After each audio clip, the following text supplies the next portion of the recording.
చట్ట సవరణను ఆమోదింపజేయడం కొరకు ఇప్పుడున్నటువంటి భాజపా ప్రభుత్వం ఒక కొత్త చట్టాన్ని రూపొందించింది. దీని మీద ఎవరికైనా అవగాహన ఉందా? లేదా? ఏంది అంటే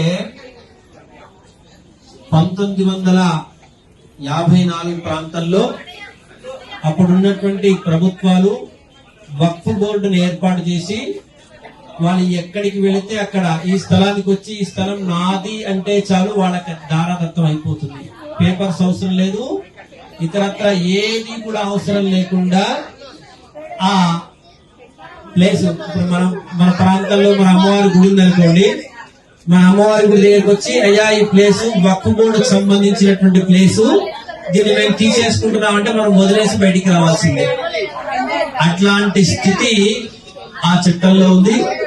దాన్ని సవరించడం కొరకు భాజపా ప్రభుత్వం ఒక కొత్త సవరణ చట్టాన్ని తీసుకొచ్చింది. దానికి మనం చేయాల్సింది ఏంటంటే మనమందరం కూడా దానికి సపోర్ట్ చేయాలి. మన ఇంటి దాకా వచ్చి వాళ్ళ జెండా పెట్టేస్తే ఇంకా అవకాశం లేదు మనకు. కాబట్టి మనమందరం కూడా ఏం చేయాలి అంటే బాలకృష్ణయ్య గారు మీకు అందరికి దానికి సంబంధించినటువంటి ఒక లింక్ పంపిస్తాడు, లేదంటే క్యూఆర్ కోడ్ పంపిస్తాడు. ఆ స్కాన్ చేసి చివర్లో మీ పేరు రాయండి. ఏం చేయాల్సిన పని, చివర్లో మీ పేరు రాసి దాన్ని పంపించేటువంటి సెంట్రల్ గవర్నమెంట్ కు మనం కూడా ఈ చట్టానికి సపోర్ట్ చేస్తున్నాం. ఈ చట్టం రావాలి. ఎందుకు ఈ మాట చెప్తున్నా అంటే తమిళనాడులో ఈ మధ్య కాలంలో తిరుచెందూర్ అనేటువంటి ఒక గ్రామం ఉంది. ఆ గ్రామంలో 2000 ఏళ్లకు పైగా ఉన్నటువంటి ఒక దేవాలయం ఉంది. దానికి సుమారుగా 1500 ఎకరాల స్థలం ఉంది.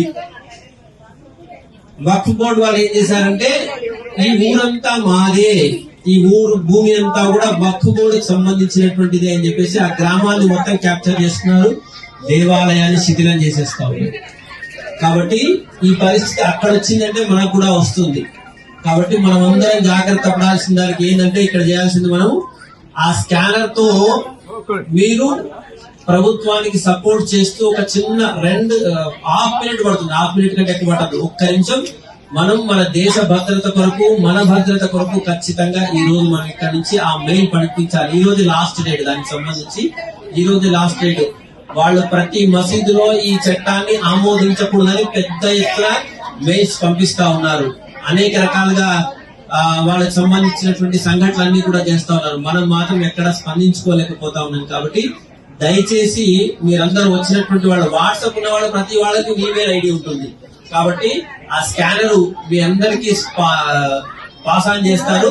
ఖచ్చితంగా మీరు ఇక్కడ నుంచి దిగిపోయే లోపు అందరూ కూడా దాన్ని వే చేయాల్సిందిగా మీకు అందరికి కూడా మనవి చేస్తూ, దేశం బతికుంటేనే మనం బ్రతికి ఉంటాం, దేశం ఉంటేనే మనం పూజ చేసుకుంటాం, ఒక ఫంక్షన్ చేసుకుంటాం, ఇతరత్ర ఏమైనా చేసుకుంటాం. కాబట్టి పెద్దలందరూ కూడా ఆ ప్రయత్నం చేయాల్సిందిగా మీకు అందరికి కూడా మనవి చేస్తున్నాను.